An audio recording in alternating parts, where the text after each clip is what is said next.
우리 함께 오늘의 이 본문의 말씀을 통하여 실패의 자리에서 피어나는 은혜라는 제목으로 말씀을 나누고자 합니다.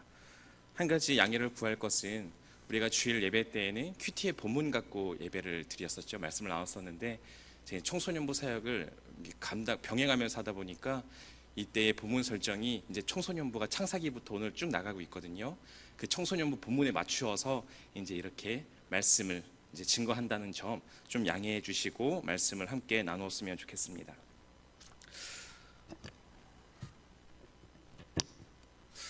오늘 본문에 등장한 이 사사, 우리가 너무나 잘 알고 있는 사사입니다. 주일학교에 출석할 때부터 가장 많이 들었던 성경의 인물로 꼽자면 바로 이 사사 삼손에 대한 이야기를 많이 들어왔을 것입니다. 우리가 잘 알고 있는 것처럼 이 삼손이라는 인물은요, 태생적으로 남달랐던 사사였습니다. 그 어떤 사사보다 큰 능력을 하나님께로부터 받았던 인물이었죠. 그래서 교회에 다니지 않는 사람들도 이 힘이 역사상 가장 셌던 사람을 묻는다면 이 삼손을 말하고는 합니다. 오늘 본문의 이 말씀을 나누는 이 시간 관계상 다 달지는 못하였지만 삼손에게 얼마나 큰 힘이 있었는지 우리는 그 대표적인 예를 알고 있지요. 이 삼손은요, 이제 사자를 맨손으로 찢어 죽이는 힘을 갖고 있었습니다. 또 어느 날은 여우 300마리를 붙잡아다가 꼬리에 꼬리를 묶고 거기에 횃불을 달아 블레셋의 농과 밭을 태우기도 하였었습니다. 자신들에게 경제적인 막심한 피해를 끼친 이 삼손을 이제 죽이고자 블레셋이 군사를 일으켰을 때에는 자신에게 무기가 없었음에도 불구하고 나귀 턱뼈 하나를 들고 1000명의 블레셋인들을 쳐서 죽이기까지 하였습니다. 정말 말이 안 되는 능력을 소유했던 인물입니다. 어떻게 사람이 사자를 손으로 찢어 죽이고 여우 300마리를 잡고 1000명의 사람들과 싸워서 이길 수 있겠습니까? 이는 단순히 설명할 수 없는 기적과 같은 일입니다. 사람으로서 감당할 수 없는 일이었습니다. 이는 삼손이요, 열심히 훈련하고 열심히 연습하여서 갖게 된 능력 또한 아니었습니다. 태어날 때부터 하나님께서 이 삼손을 사사로 선택하시고 이스라엘 백성을 구원하기 위해 특별히 허락하신 능력이었다라는 것입니다. 그 누구도 이 삼손을 건들 수가 없었습니다. 여기에서 오는 자신감이 엄청났습니다. 위풍당당한 거예요. 근데 혹시 이런 삼손을 떠올릴 때에 우린 이렇게 생각하지 않으셨습니까? 내게도 삼손과 같은 능력이 있었으면 얼마나 좋았을까 말입니다. 아무도 나를 얕잡아 볼 수 없는 능력이 내게 있는 거죠. 무시받고 천대받는 인생이 아니라 어디를 가든지 주인공이 되고 영웅이 되어지는 그런 인생입니다. 뒤에서는 내 흉을 볼지 모르지만 앞에서는 찍소리하지 못하는 그런 힘과 능력이 내게 있습니다. 모두가 바라는 워너비 인생이죠. 나도 삼손과 같이 한번 살아봤으면 좋겠다라는 그런 인생, 특별한 인생입니다. 근데 그랬던 인생이요, 단 한순간에 나락으로 떨어지게 됩니다. 태생부터 어찌 보면 요즘 말로 말하자면 다이아몬드 수저를 물고 태어났던 그 삼손이 모든 능력을 잃어버린 채 이제 사사 중에서 유일하게 실패를 경험하는 사사가 되었더라는 거예요. 오늘 본문 말씀 21절 말씀 우리 함께 읽어보겠습니다. 21절 말씀입니다. 시작. 블레셋 사람들이 그를 붙잡아 그의 눈을 빼고 끌고 가사에 내려가 노줄로 매고 그에게 옥에서 맷돌을 돌리게 하였더라. 아멘. 큰 능력과 힘으로 블레셋을 두렵게 만들었던 이 삼손, 그 삼손의 두 눈이 뽑혀집니다. 그리고 블레셋의 감옥에 갇히어 맷돌을 도는 인생으로 나락으로 빠지게 되었더라는 거예요. 그 사이에 과연 어떠한 일이 있었기에 삼손의 처지가 이토록 180도 바뀐 인생으로 이렇게 떨어지게 된 것일까요? 우리는 이 시간 이 삼손의 실패를 통하여 우리의 신앙이 무엇인지를 반추해 볼 수 있어야만 합니다. 첫 번째입니다. 우리의 신앙은요, 보는 것을 조심해야 한다라는 사실입니다. 다시 한번 첫째로 우리는 보는 것을 조심해야만 합니다. 우리 각 사람들에게는 약한 부분이 다 있습니다. 상대적으로 걸려 넘어지기 쉬운 취약한 부분들이 우리 모두에게는 있습니다. 누군가는 예쁜 옷이나 예쁜 액세서리를 보면 마음이 막 흔들리고 약해지는 사람이 있고요. 누군가는 최신식 가전기기를 보면은 마음이 약해지는 사람이 있습니다. 누군가는 야구나 축구, 캠핑이나 낚시와 같은 것들을 볼 때에 이제 마음이 약해지는 사람이 있으며, 누군가는 사람의 관계 안에서 약해지는 사람들이 있습니다. 그것을 위해서라면 내 시간과 내 능력과 내 물질을 쓰는 것을 전혀 아깝게 여기지 않는 그 무언가가 우리에게는 있다라는 거예요. 한 가지 예로 말하자면 명품 옷이나 백이나 최신 기기, 그것을 사기 위해서 그것을 목적하에 열심히 일을 하는 사람들이 있습니다. 주말에 되면은 이제 캠핑을 즐기고 여름 시즌에 이제 휴가를 받아 좋은 곳에 놀러 가는 그러한 일상을 꿈꾸며 우리에게 주어진 이 삶에서 인내하고 버티며 살아가는 사람들이 있습니다. 이처럼 사람마다 조금씩은 다를지 모르지만 아마 자기 행동의 원인이 되는 것들은 다 있을 거라는 사실이에요. 그런 면에서 삼손에게 있어 약점이 있었습니다. 삼손에게 있는 약점은 바로 여자였습니다. 마음에 드는 여자가 눈앞에 보이기 시작하면 마음이 흔들리고 약해지기 시작하는 거예요. 그 여자를 보게 되어지는 순간 하나님의 사명을 잃게 되었더라는 거예요. 이스라엘을 구원하기 위하여 태생부터 선택을 받았던 사사였지만 그 마음에는 하나님의 이스라엘을 구원하라 하신 그 사명이 있지 않았습니다. 그 마음에는 여인들로 가득 찼습니다. 마음에 드는 여인을 나의 것으로 취하기 위해서 자신의 시간, 하나님이 주신 자신의 능력들을 사용하기 시작했더라는 거예요. 그래서 삼손의 이야기를 보면 여자와 관련된 이야기가 많이 등장을 합니다. 우리 잠깐 앞으로 넘어와 사사기 14장 1절 말씀, 잠깐만 앞으로 넘어와서 사사기 14장 1절 말씀 우리 함께 읽어보겠습니다. 사사기 14장 1절 시작. 삼손이 딥나에 내려가서 거기서 블레셋 사람의 딸들 중에서 한 여자를 보고, 아멘. 여기서 보다라는 이 동사가 굉장히 중요한데요.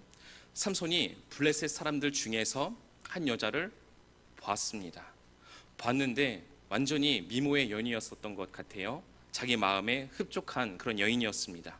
삼손이 첫눈에 반해버리고 맙니다.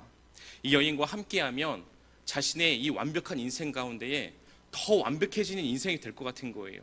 그 여자를 내 품에 안고 아내로 삼으면 말입니다. 그리고 지금 삼손은 자신감이 하늘을 찌를 듯한 인생 아닙니까? 자신이 원하였던 것들은 모든 것들을 취할 수 있는 능력과 힘이 있는 존재가 이 삼손이었습니다. 그래서 2절에서 이렇게 말하는 거예요. 우리 2절 말씀도 함께 읽어보겠습니다. 시작. 올라와서 자기 부모에게 말하여 이르되 내가 딥나에서 블레셋 사람의 딸들 중에서 한 여자를 보았사오니 이제 그를 맞이하여 내 아내로 살게 하소서 하매, 아멘. 지금 삼손의 이 말을 보고 있으면요, 여자의 마음은요 확인도 하지 않고 있어요. 그냥 너 내 스타일이야, 너 내 거 하자 하면 당연히 그 여자가 내 것이 될 거라 생각을 하고 있는 거예요. 그래서 부모님께 나와서 이렇게 말하는 거죠. 내가 결혼하겠습니다 라고 깜짝 고백을 하는 것입니다. 결혼을 하겠다는 이유를 말하는 거죠. 내가 블레셋 동네에 갔는데 그 딥나라는 곳에서 내 마음에 꼭 드는 여인을 만났습니다. 그러니 결혼하겠습니다 라고 말을 하는 겁니다. 상대방의 의사는 중요하지 않아요. 그리고 더 중요한 건 내가 딥나의 여인과 한번 연애해 보겠습니다 라는 것도 아니고 내가 그녀를 아내로 맞이하겠습니다 라고 이제 선언을 하는 이 행태에 있습니다. 인생에 있어서 가장 중요한 선택이 이제 결혼이라는 선택이죠. 근데 그러한 선택을 너무나 쉽게 내려버리는 거예요. 그리고 그 여인이 누구입니까? 블레셋의 딥나 여인입니다. 삼손은 지금 그 여인이 어떠한 여인인지를 잘 알질 못해요. 알고자 하고 싶지도 않은 것 같아요. 그냥 보기에 좋은 거예요. 내 눈에 보기에 뭔가 만족해 보이는 그런 여인, 얼굴과 몸매가 자기 이상형이니까 자기 눈에 보기 좋으니까 그냥 다짜고짜 취하고자 하는 이 모습을 우리는 볼 수 있습니다. 이 말을 듣고 부모는 일단 말리죠. 말리는 이유는 이러했습니다. 지금 자신이 결혼하겠다는 이 여인이 어떤 여인입니까? 블레셋 여자잖아요. 블레셋 여자. 하나님께서 지금 이 부모는 알고 있죠. 이 삼손을 블레셋으로부터 이스라엘을 구원하기 위하여 세우신 사사라는 걸 이 부모는 알고 있는데, 이 말썽꾸러기 아들놈이 와서 한다는 얘기가 내가 그 여인과 블레셋 여인과 결혼하겠다고 하니 천창병력이 무너지는 거죠. 반대합니다. 근데 뒤이어 보면 알겠지만 삼손은 부모님의 반대에도 불구하고 끝까지 이 결혼을 하고자 추진을 합니다. 이 사실이 중요합니다. 하나님께서 삼손에게 큰 능력을 주신 이유는 다른 것이 아니었습니다. 이스라엘을 압제하고 있는 블레셋으로부터 그들을 구원하라라는 그 한 가지의 목적, 그 사명을 위해서 삼손에게 이 힘과 능력을 주셨던 거죠. 근데 지금 삼손은 무엇입니까? 하나님이 주신 그 힘, 하나님이 주신 그 능력을 하나님이 주신 그 사명을 위해서 사용하는 것은 안중에도 없고 오로지 자신의 욕심을 채우기 위한, 자신의 눈에 보기 좋은 것을 취하기 위한, 그것을 위하여 사용하고 있었더라는 거예요. 삼손에게는 이런 가치관이 있었습니다. 내 눈에 보기 좋은 것이 결국은 좋은 것이다 라는 가치관 말입니다. 자기 눈에 보기 좋고 자기에게 만족을 줄 것 같은 것을 차지하는 것, 선택하는 것, 그것이 삼손이 살아왔던 삶의 모습이었다는 거예요. 다시 말해 자기 중심적인 모습입니다. 자기 중심적이에요. 그래서 16장 1절에서도 이렇게 말하는 것입니다. 16장 1절 말씀 함께 읽겠습니다. 시작. 삼손이 가사에 가서 거기서 한 기생을 보고 그에게로 들어갔더라. 계속 그의 삶이 반복되는 거예요. 보고 들어갔더라. 여기서도 봤다라는 동사가 등장합니다. 가사 또한 블레셋에 속한 지역입니다. 왜 블레셋을 그렇게 다녔는지 삼손이 그곳에 갔다가 한 기생을 보죠. 물론 볼 수도 있습니다. 저도 이제 군 시절 평택에서 근무를 했었는데 평택 옆에 큰 이제 사창가가 있었어요. 원치 않았지만 그것을 볼 수밖에 없었습니다. 근데 보는 것과 보고서 들어가는 것은 엄연히 다릅니다. 삼손은 본 것을 지나치지 못하는 성미였어요. 본 것을 무조건 취해야만 하는 인물이었습니다. 철저하게 선택의 기준이 자기 눈에 보기에 좋았던 것이었다는 사실이에요. 동일한 기준에서 오늘 말씀에 등장하는 들릴라를 선택하게 되었더라는 거죠. 우리 사랑하는 사랑의 가족 여러분, 우리가 살아가는 이 세대를 보면 어떻습니까? 우리가 살아가는 이 세상 속에 우리의 눈을 혹하는, 우리의 마음을 혹하게 만드는 수많은 것들이 우리의 눈에 보이고 우리의 귀에 들리기 시작합니다. 높은 빌딩 숲을 바라볼 때마다, 멋진 차를 타고 다니는 내 친구를 바라볼 때마다, 이미 노후를 완전하게 보장받은 인생을 살아가고 있는 내 옆집에 사는 그러한 사람들을 바라볼 때마다 혹여나 우리의 마음이 그런 것에 빼앗기고 흔들릴 때가 있지는 않습니까? 나도 저들과 같이 살아가는 그것을 취하며 살아갈 수 있다면 나도 더 만족스럽고 행복한 인생을 살 수 있을 텐데, 나도 저들과 같이 좋은 아파트에만 살 수 있다면, 내 노후가 안정적으로 보장받을 수만 있다면, 그렇다면 나 더욱더 행복한 인생을 살 수 있을 것 같은데, 내 눈에 보이는 것들이 우리의 마음과 우리의 생각을 흔들면서 혹여나 지금 내가 처한 이 형편을 불평과 불만 섞인 목소리로 바라보게끔 만들고 있지는 않습니까? 정말 우리 주변에는 화려하고 우리의 마음을 사로잡을 만한 것들이 너무나 많이 있습니다. 그리고 그러한 것들을 갖고 싶은 욕심들이 우리에게는 있습니다. 그것이 우리에게 선택의 기준이 될 때가 있습니다. 그런데 우리는 꼭 기억해야만 합니다. 우리 눈에 보기에 좋은 것, 이 순간 그것을 가지면 나를 만족스럽게 만들 만한 그것을 우리가 추구하며 그것을 선택하는 인생을 살아가기 시작하는 순간, 바로 그런 선택들이요, 하나님의 백성들을, 또한 자신의 신앙을 무너뜨리는 요인이 될 수 있음을 우리는 날마다 기억하며 살아가야 합니다. 우리가 잘 아는 대로 죄라는 것이 어떻게 이 세상 가운데 들어오게 되었습니까? 창세기 3장 6절 말씀 제가 읽어드리겠습니다. 창세기 3장 6절 말씀입니다. 여자가 그 나무를 본즉 먹음직도 하고 보암직도 하고 지혜롭게 할 만큼 탐스럽기도 한 나무인지라 여자가 그 열매를 따먹고 라고 말합니다.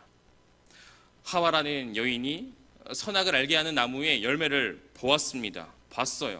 봤는데 먹음직스럽게 보이는 거죠. 먹기만 하면 나를 만족하게 만들어 줄 것 같아요. 그것을 먹기만 하면 지혜로워질 것 같아요. 그것을 먹기만 하면 하나님처럼 될 것 같아요. 내게 있던 하나의 부족함이 완전히 채워질 것처럼 느껴지는 그것 열매처럼 보였다라는 거예요. 그것이 자신의 인생의 선택의 기준이 되어 그것을 취하고 따 먹는 순간 죄가 들어오게 되고 그 결과는 사망이요 죽음이 되었다라는 것입니다. 꼭 기억하길 바랍니다. 보는 것이 중요합니다. 어찌 보면 보는 것에 내 마음이 빼앗기는 것, 우린 그런 삶을 살아갈 수도 있지요. 보는 것을 금할 수는 없습니다. 우리가 보는 것을 금하기 위해서는 산속으로 들어가야겠죠. 산속에 들어가도 보긴 보겠죠. 중요한 것은 이것입니다. 내 마음을 빼앗기지 않는 거예요. 이런 유명한 말이 있지요. 까마귀가 내 머리 위를 지나다니는 것은 내가 어떻게 할 수 없다. 그렇지만 까마귀가 내 머리 위에 둥지를 트는 것은 막아야 한다라는 말이 있습니다. 마찬가지입니다. 우리가 보는 것들이 있을 수 있겠지만 그 보는 것이 나의 마음과 나의 생각을 주관하지 아니하도록 우리는 날마다 깨어 있어야 된다라는 사실입니다. 깨어 있지 않은 순간, 그것이 우리의 마음에 둥지를 틀게 되어지는 순간 나도 모르게 우리는 잘못된 선택 가운데에 이 신앙이 무너지는 일을 경험할 수도 있게 될 것이라는 거예요. 보기에 좋은 것이 우리의 선택의 기준이 되어서는 안 됩니다. 당장 우리의 눈에 보기 좋은 걸 선택하면 당장의 만족은 있을 수도 있어요. 기쁨은 있을 수도 있지만 그 결과는 패망입니다. 그렇지만 반대로 하나님께서 보시기에 좋은 것은 당장에는 힘들고 어려운 일이 될 수 있지만 그것을 선택하면 그 결과는 우리에게 생명이 될 것입니다. 간절히 소망하는 이는 우리 삼양의 모든 가족들이 주님 앞에서 날마다 현명한 선택을 해나갈 수 있는 은혜가 있기를 바랍니다. 둘째입니다. 둘째로 우리의 신앙을 지켜내기 위해 우리는 아니란 생각을 버려야만 합니다. 첫째가 보는 것을 조심하는 것이라면 두 번째는 아니란 신앙을 버려야 한다는 거예요. 삼손이 마지막으로 만난 이 여자는 들릴라라는 여인이었습니다. 마찬가지로 블레셋 여자예요. 그런데 들릴라가 삼손과 연애를 하고 있다는 이야기를 이제 블레셋의 지도자들이 듣고 알게 된 거예요. 이 블레셋 지도자들이 이 들릴라를 찾아옵니다. 그리고 하나의 거래를 제안하죠. 삼손의 힘이 근원이 어디인지 알아서 우리에게 알려주라. 그러면 평생 먹고도 남을 돈을 너에게 줄게. 들릴라는 이 거래에 응합니다. 들릴라가 삼손에게 물어보죠. 삼손, 자기는 어쩜 그렇게 힘이 센 거야? 혹시 무슨 비법이 있는 거야? 그때 삼손이 들릴라에게 이렇게 말합니다. 그거 말이야, 마르지 아니한 동물의 힘줄로 나를 묶으면 나는 힘을 쓸 수가 없어. 물론 이것은 거짓말이었습니다. 이 말이 거짓말인 걸 알게 된 들릴라가 다시 한번 물어봅니다. 그때 삼손은 이렇게 말합니다. 한 번도 사용하지 않았던 쇠 밧줄로 나를 묶으면 그러면 나는 힘을 쓸 수 없게 될 거야. 이 또한 거짓이었습니다. 들릴라는 포기하지 않고 다시 물어봅니다. 삼손은 그때 또 이렇게 대답합니다. 내 머리 7가닥을 배틀에 엮어서 짜면은 그러면 힘이 없어질 거야. 그렇지만 이 또한 거짓말이었죠. 3번씩이나 삼손에게 속았던 이 들릴라가 너무 화가 나서 다시 이렇게 묻습니다. 15절 말씀, 오늘 본문 15절 말씀을 제가 쉬운 성경으로 한번 읽어드리겠습니다. 당신은 나에게 도무지 마음이 없군요. 그러면서 나를 사랑한다고요? 벌써 나를 3번이나 놀리셨어요. 당신의 그 엄청난 힘이 어디에서 나오는지 저한테마저 숨기시다니 라고 말합니다. 결국 삼손은요, 자신의 사랑을 증명해내기 위해서 자신의 힘의 진실, 그 비밀을 알려주고 맙니다. 17절 말씀을 보면 삼손이 말합니다. 내 머리카락이 잘리어져 나가면 나는 힘을 잃게 될 거야. 정말 어처구니가 없는 것은 자신의 비밀을 다 알려준 후에 삼손의 모습입니다. 사랑에 푹 빠지면 남자는 아마 이렇게도 행동은 할 수 있을 것 같아요. 남자는요. 그렇지만 그 이후의 행동은 우리가 이해할 수 없습니다. 19절 말씀 우리 함께 읽어보겠습니다. 19절입니다. 시작. 들릴라가 삼손에게 자기 무릎을 베고 자기 하고 사람을 불러 그의 머리털 7가닥을 밀고 괴롭게 하여 본즉 그의 힘이 없어졌더라. 아멘. 지금 우리가 굉장히 이해할 수 없는 것은 비밀은 말해서 안 됐지만 말했다면, 그렇다면 들릴라를 피해야죠. 비밀을 모두 말한 삼손이요 지금 편안하게 들릴라의 무릎을 베고 잠을 자고 있다라는 거예요. 어떻게 그럴 수 있을까요? 굉장히 이 장면이 사실 우리는요 쉽게 이해할 수 없는 장면입니다. 사실 이전에 삼손이요 3차례 거짓말을 했어요. 근데 그 거짓말대로 들릴라가 행동을 했었어요. 삼손의 말대로 마르지 아니한 동물의 힘줄로 삼손을 묶기도 했고요. 한 번도 사용하지 않았던 밧줄로 묶기도 하였고요. 삼손의 머리카락을 배틀에 짜서 실로 만들기도 하였습니다.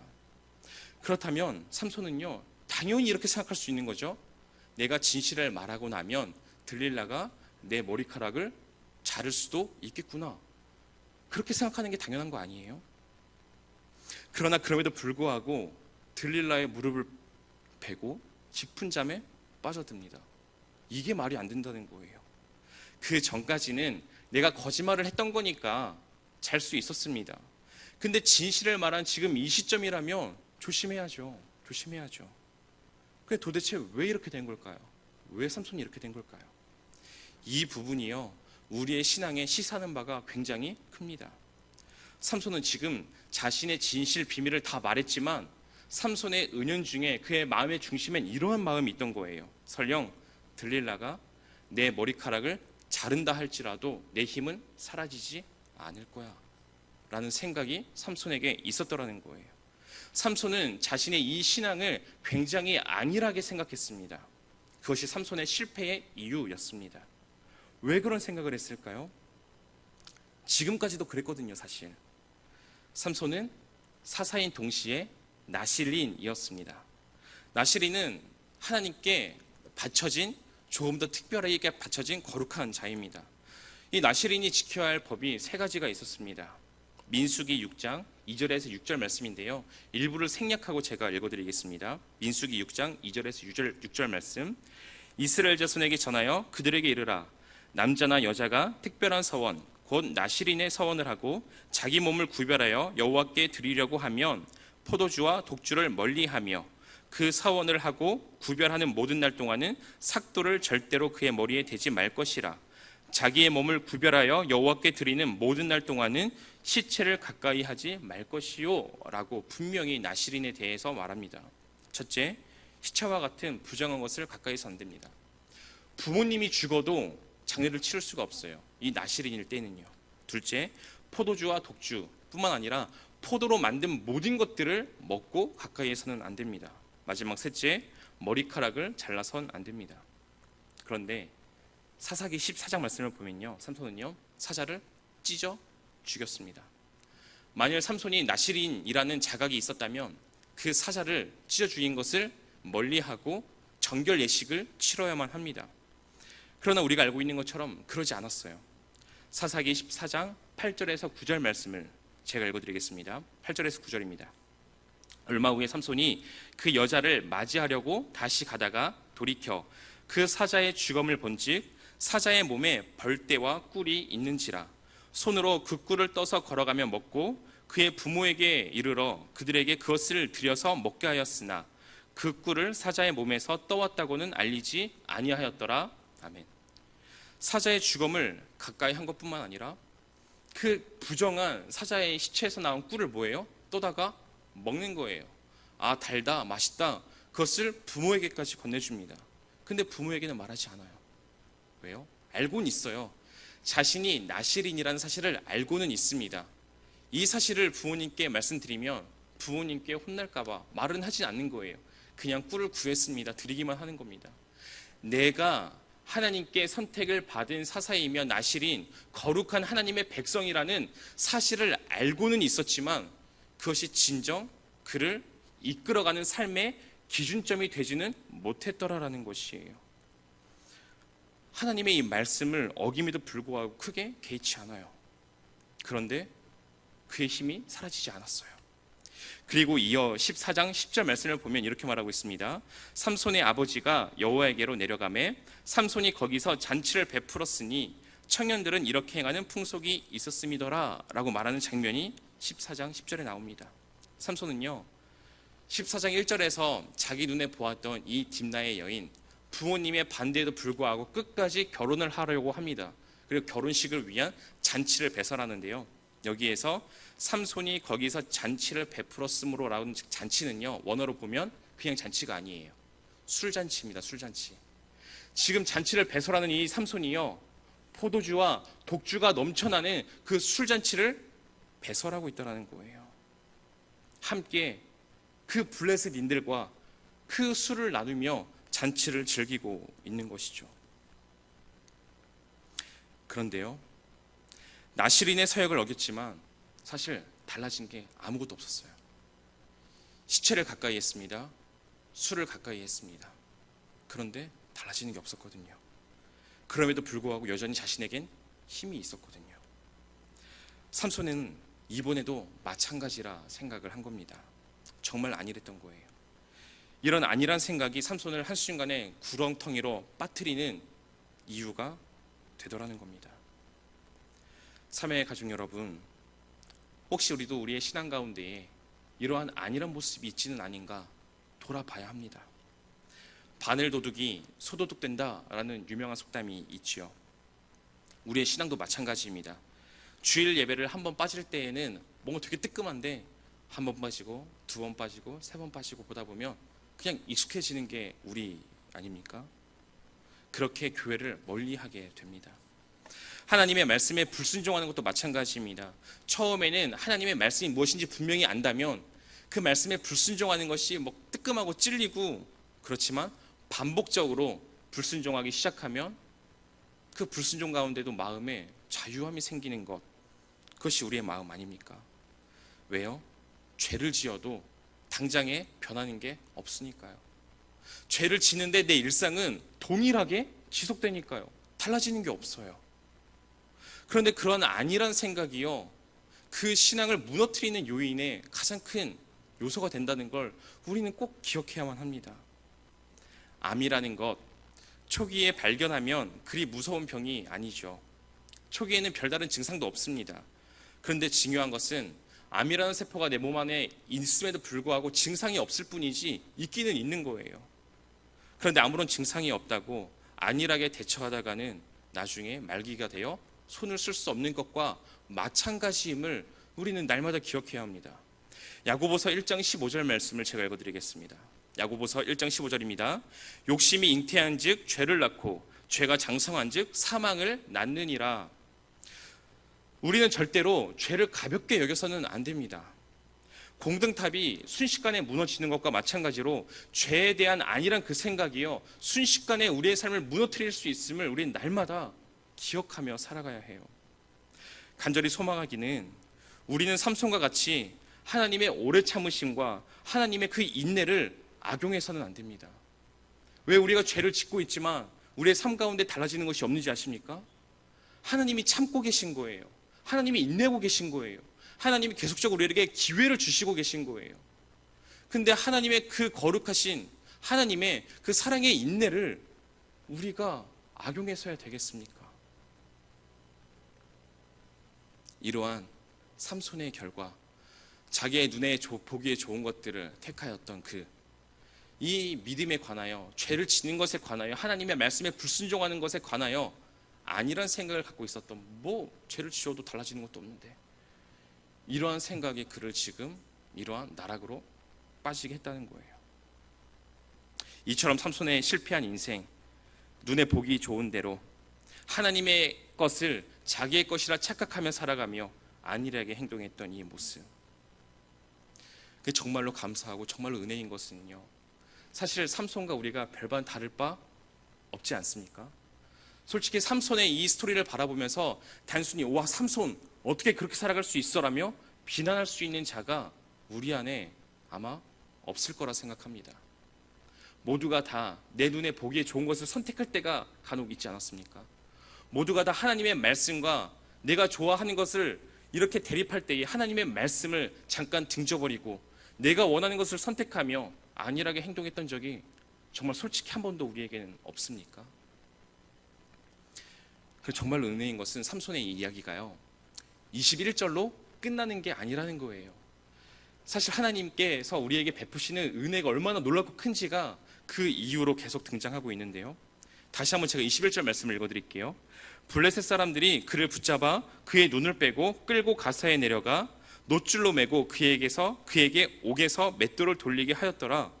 이 이야기가 삼손의 이 스토리의 끝이 아님이 우리에게 소망이 되고 우리에게 희망이 된다는 사실이에요. 우리 22절 말씀 함께 볼까요? 22절입니다. 시작.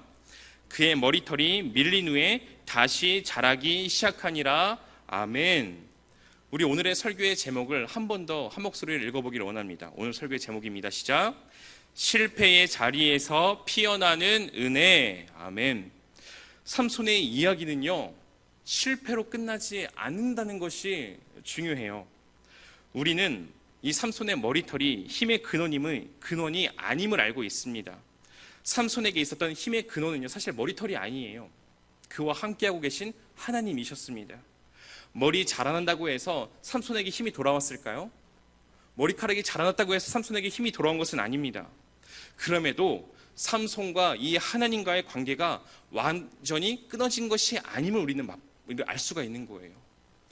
철저하게 삼손이 하나님께 버림을 받은 것처럼 보이긴 하지만 하나님께서는 사실 삼손을 버리시지 않았다라는 거예요. 하나님과 삼손의 관계가 끊어지지 않았다라는 거예요. 지금 삼손의 처지가 이처럼 비참한 가운데 빠진 것, 하나님이 버리신 것처럼 겉으로는 보이지만 사실 그것은 하나님께서 삼손을 사랑하사 주신 징계의 모습이었다라는 거예요. 하나님께서는 삼손의 이 모습을 보시고 참고 인내하시다가 때가 되어 매를 드신 것입니다. 그 시간이 20년이었어요. 20년 동안 하나님께서는 참으셨어요. 사실 삼손에 대해서. 때가 되어 매를 드셨을 때에, 자녀가 어긋난 길을 갈 때에 부모는 매를 듭니다. 그것과 마찬가지였다는 거죠. 우리는 그 매를 사랑의 매라고 부르지 않습니까? 그래서 히브리서 12장 7절에서 8절 말씀은 이렇게 말하는 겁니다. 히브리서 12장 7절로 8절 말씀 제가 읽어드리겠습니다. 하나님이 아들과 같이 너희를 대우하시나니 어찌 아버지가 징계하지 않는 아들이 있으리요. 징계는 다 받는 것이거늘 너희에게 없으면 사생자여 친아들이 아니니라. 아멘. 하나님께서는 우리를 아들과 같이 여기신다 분명히 고백하고 계십니다. 아버지는요 그 아들을 사랑하기 때문에 그 아들이 어긋난 길로 갈 때에 징계합니다. 만약 아비가 그 자녀를 징계하지 않다면 그 자녀는 친자식이 아니라는 거죠. 사생아라라고 말하는 것입니다.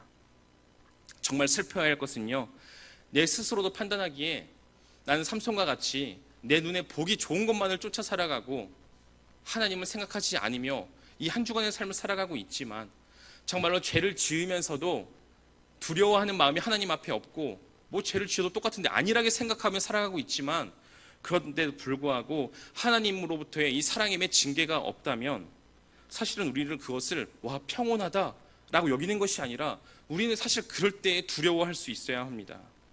징계가 없으면 사생하여 하나님의 자녀가 아닐 수 있기 때문입니다. 하나님은 자기의 자녀를 결코 포기하지 않는 분이십니다. 어떻게 해서든지 옳은 길로 걸어가게끔 때리시고 치시면서 인도하시는 분이 바로 우리의 아버지 되신 하나님이라는 사실이에요. 우리 20절 말씀 한번 같이 읽어보겠습니다. 20절 말씀입니다. 시작. 들릴라가 이르되 삼손이여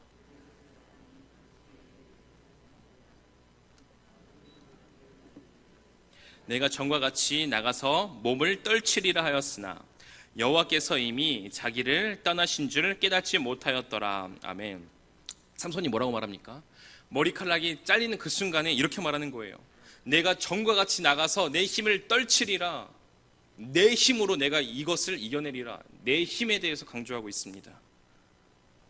자기 힘, 자기가 누려왔던 이 능력이요 하나님께서 공급하여 주신 은혜가 아니라 자기의 것이라 착각했던 것이죠. 그러나 이미 많은 것이 달라져 있었습니다. 힘의 근원이셨던 하나님께서 그 힘을 빼앗아 가십니다. 삼손에게는 더 이상 그 힘이 남아있지 않습니다. 이것이 바로 하나님께서 삼손에게 행하신 징계의 내용이에요. 그 결과가 삼손이 블레셋에게 붙잡혀간 결과로 이어진 것이지, 하나님의 징계는요, 하나님께서 주신 것, 우리에게 베푸신 것들, 그것을 빼앗아가는 것, 그것이 하나님의 징계였습니다. 이유는 단 한 가지입니다. 깨닫기를 바라시는 거예요. 혹여나 우리가 누리며 살아갔던 것들이 없어지거나 억울하게 사라질 때가 있지 않습니까? 우리의 관계가, 우리의 물질이, 내가 영원히 죽기 전까지 함께 있을 거라 생각해왔던, 나를 안전하게 만들었던 그 무언가가 혹여나 깨어지고 없어지고 사라질 때 우리는 다시 한번 돌이켜볼 수 있어야 한다는 것입니다. 깨닫기를 바라시는 거예요. 우리가 그동안 누려왔던 것들이 사실은 하나님께서 허락하셨던 것이며, 그 모든 것을 베푸시고 공급하였던 분이 여호와 하나님 자신이었음을 하나님의 자녀들로 하여금 알기를 바라시는 겁니다. 삼손은요, 자신에게 있었던 이 모든 능력이 사라진 뒤에야 깨닫게 됩니다. 두 눈이 뽑히고서 자신의 눈에 보기 좋았던 것들을 이제는 바라볼 수 없는 지경이 되었을 때에, 반대로 자신의 두 눈은 이제 아무것도 바라보지 못하고 있지만 그 순간 하나님을 보게 되었더라는 거예요. 교만하였던 삼손, 내 능력으로, 내 힘으로 난 모든 것을 할 수 있어, 내 힘으로 나가자라고 말했던 그 교만하였던 삼손이 이제 겸손하게 됩니다. 이런 복음성가가 있죠. 나 가진 재물 없으나, 나 남이 가진 지식 없으나, 나 남에게 있는 건강 있지 않으나, 나 남이 없는 것 있으니, 나 남이 못 본 것을 보았고, 나 남이 듣지 못한 음성 들었고, 나 남이 받지 못한 사랑 받았고, 나 남이 모르는 것 깨달았네. 삼손은 그동안 자신이 누렸던 것들, 그 모든 것들을 다 잃은 후에야 보기 시작합니다. 하나님을 보고요, 하나님의 음성을 듣고요, 하나님께서 주셨던 그 사명을 다시 한번 깨닫기 시작하더라는 거예요. 우리 28절 말씀 함께 읽어보겠습니다. 하나님을 향한 삼손의 기도인데요, 28절입니다. 시작. 삼손이 여호와께 부르짖어 이르되 주 여호와여 구하옵나니 나를 생각하옵소서. 하나님 구하옵나니 이번에 나를 강하게 하사 나의 두 눈을 뺀 블레셋 사람에게 원수를 단번에 갚게 하옵소서 하고. 아멘. 누군가는 이 삼손의 기도를요, 굉장히 이기적인 기도라고 폄하합니다. 그러나 그렇지 않습니다. 삼손은요, 분명 삶의 자세가 이전과는 완전히 바뀌었습니다. 이전에는 자신의 힘, 자신의 능력인 줄로 착각하며 살아왔다면, 이제는 모든 것의 주권이 하나님께 달려있음을 겸손하게 고백하는 인물이 되었다는 거예요. 내가 나가서 이전과 같이 내 힘을 떨치리라 말하였던, 교만하였던 이 삼손의 우렁찬 표가 이제는요, 주님, 내게는 힘이 이제 없습니다. 주님이 내게 힘을 주셔야만 합니다. 이번 단 한 번만이라도 좋으니 주의 사명을 감당할 수 있는 그 힘을 내게 주옵소서. 그 힘의 원천 근원이 내게 있는 것이 아니라 하나님께 있음을 인정하며 겸손하게 하나님께 구하는 인물이 되었다는 거예요. 그 결과가 무엇입니까? 우리가 잘 알고 있는 것처럼 삼손은요, 그 결국 그의 인생 가운데에 하나님의 사명을 하나님의 사명을 이루는 그 과업을 치르게 된다라는 것이죠. 우리 30절 말씀, 실제적인 삼손 스토리의 결론입니다. 우리 30절 말씀을 함께 읽어보겠습니다. 시작. 삼손이 이르되 블레셋 사람과 함께 죽기를 원하노라 하고 힘을 다하여 몸을 굽히매 그 집이 곧 무너져 그 안에 있는 모든 방백들과 온 백성에게 덮이니 삼손이 죽을 때에 죽인 자가 살았을 때에 죽인 자보다 더욱 많았더라. 아멘. 정말로 은혜인 것은 이 삼손의 이야기가 21절에서 끝나는 것이 아니라, 우리의 실패로 인한 그 좌절스러운 죽음으로 끝나는 것이 아니라 30절로 끝난다라는 것이 우리에게 있어서 은혜라는 것입니다. 삼손이 죽을 때에 죽인 자가 살았을 때에 막 1000명씩 막 때려 죽였던 삼손 아닙니까? 그렇지만 살았을 때의 죽인 자보다 더욱 많았더라. 삼손의 이야기는 블레셋의 포로가 되어 콩 심은 데 콩 난다고 죄를 지은 결과 비참한 죽음을 맞이하였더라 라고 마무리되지 않습니다. 삼손의 이야기는 결국 하나님께서 주신 사명을 다하는 인생으로 마무리됩니다. 단순히 돌무더기에 깔려 죽은 처절하고 비참한 죽음이 아니었습니다. 삼손의 죽음은요, 실패하는 순간은 있을지 모르지만 그 마지막은 굉장히 영광스러운 죽음이었습니다. 정말로 그의 인생의 멋진 마무리 아닙니까? 실수하고 실패한 삼손이었지만 하나님께서는 그러한 삼손을 버리지 않으십니다. 하나님께서는 자기 자녀, 자기 백성을 버리지 않으십니다. 하나님께서는 그 실패의 자리에서 다시금 은혜를 베푸십니다.